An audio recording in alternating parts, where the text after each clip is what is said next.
So ఇప్పుడు వరంగల్లో కాంగ్రెస్లో నాయని రాజేందర్ రెడ్డి గారు ఈ రోజు అధికారంలో ఉన్నారంటే మీ వెనక కార్యకర్తలు, ఇది 100%గా నేను బల్లగుద్ది చెప్తున్నా. గత 10 సంవత్సరాలుగా మీరు ఎంత కష్టపడ్డారు ఏందనేది కూడా అక్కడ ప్రతి ఒక్కరికి తెలుసు. అప్పుడు మీకు ఎవరు సపోర్ట్ ఇచ్చిండ్రు, తర్వాత మీరు ఇప్పుడు ఈ ఎలక్షన్స్ లో రావడానికి మీ కార్యకర్తలు ఎంత కష్టపడ్డారు. ఇంకోటి చెప్పాలంటే మీకు ఈ రోజు ఇంత ఫేమ్ రావడానికి కారణం ఎవరు అంటే తోట పవన్ అనే వ్యక్తి. తోట పవన్ గారు నిజంగా ఆ రోజు బీఆర్ఎస్ పైన చాలా అంటే చాలా విమర్శలు చేసిండ్రు. బీఆర్ఎస్ వాళ్ళు తట్టుకోలేక తన పైన అటాక్ చేపించిండ్రు. అటాక్ చేపిస్తే మొత్తం అసలు ఇప్పుడు మనకి ఏంటంటే యూట్యూబ్ గైడ్ లైన్స్ ప్రకారం కొంచెం బ్లడ్ మార్క్స్ చూపేది కాబట్టి నేను ఆ ఫొటోస్ పెడతలేను. నేను మీకు ఆ సీసీ కెమెరా రికార్డింగ్స్ అవన్నీ కూడా ఉన్నాయి. అప్పుడు రేవంత్ రెడ్డి గారు వచ్చి పరామర్శించిండ్రు తోట పవన్ గారిని. మరి ఇప్పుడు తోట పవన్ గారు ఎక్కడున్నారంటే నాయని రాజేందర్ రెడ్డి గారితోనే ఉన్నారు. కానీ ఏమైంది, మొన్న నామినేటెడ్ పోస్టులో కూడా ఎవరెవరికో పదవులు వచ్చినాయి. వాళ్ళు ఆశించిన నామినేట్ పోస్ట్ కూడా తోట పవన్ గారికి దక్కలేదు. అయినా కూడా కాంగ్రెస్ పార్టీని వీడట్లేదు, నాయని రాజేందర్ రెడ్డి గారితోనే ఉన్నారు.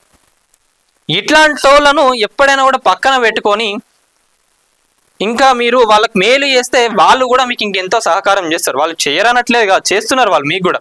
ఇప్పుడు మనం చూసుకున్నట్లయితే ఇంకో 9 months లో కార్పొరేటర్ ఎలక్షన్స్ రాబోతున్నాయి. తోట పవన్ గారు అక్కడ యూత్ కాంగ్రెస్ ని కూడా చాలా మంచిగా చూస్తున్నారు. ప్రతి ఒక్కరికి కూడా వెల్ నోన్ పర్సన్, అక్కడ ఎవరికి తెలియదని కాదు, ప్రతి ఒక్కరికి తెలుసు. తోట పవన్ అంటే ప్రతి ఒక్కరికి కూడా తెలుసు. ఎక్కడికి పోయినా కూడా 24/7 రాజేందర్ రెడ్డి గారితోనే ఉంటారు, ప్రతి పని చూసుకుంటారు. ఇక చూడండి ఆ రోజు ఎంత ఘోరంగా. అదే అంటున్నా ఏంటంటే నాయకులు అందరూ వాళ్ళందరికీ ఏదైనా ఇష్యూస్ అయినప్పుడు కార్యకర్తలు అందరూ ముందుకు పోతారు. ఆడ బలయ్యేదెవరంటే కార్యకర్తలు. నాయకులందరూ మళ్ళీ మంచిగానే ఉంటారు. వీళ్ళకి సపోజ్ మన ఎగ్జాంపుల్ ఏదైనా పెళ్లికి కానివ్వండి, ఏదైనా పెళ్లిలో మనం వీళ్ళందరినీ చూసాం అనుకోండి, వీళ్ళందరూ మంచిగానే ఉంటారు.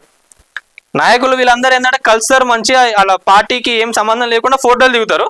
కానీ బ్యాక్ స్టేజ్ లో మాత్రం కార్యకర్తలు కొట్టుకుంటారు విచిత్రంగా. అది ఎవ్వరు కూడా అర్థం చేసుకోరు అది.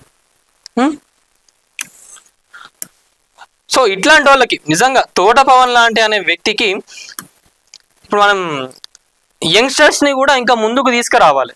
ఇట్లాంటి వాళ్ళు అక్కడ వరంగల్ కోసం చాలా చేసిండ్రు తోట పవన్ గారు కూడా. వరంగల్లో ఇప్పుడు మనం చూసుకున్నట్లయితే ఇంకో 9 months లో కార్పొరేటర్ ఎలక్షన్స్ రాబోతున్నాయి. అప్పుడు మరి కార్పొరేటర్గా లించోబెట్టి మీకు ఎంత మేలు చేసిండ్రో మీరు ఆ రుణం తీర్చుకోవాల్సింది కార్యకర్తలకు 100% చేసుకోవాలి ఎవరైనా కూడా నాయకులు.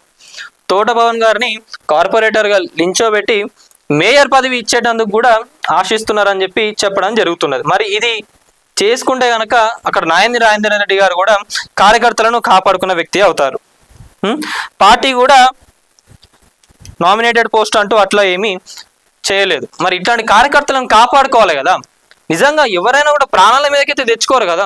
అక్కడ పార్టీ కోసం మీకోసం అంత కష్టపడుతున్నారంటే అక్కడ మీరు మంచిగా ఉండాలనే కదా. మరి మీరు కార్యకర్తలను కూడా చూసుకోవాలి కదా. కాంగ్రెస్ లో ఇట్లా తోట పవన్ గారి గురించి ఇది.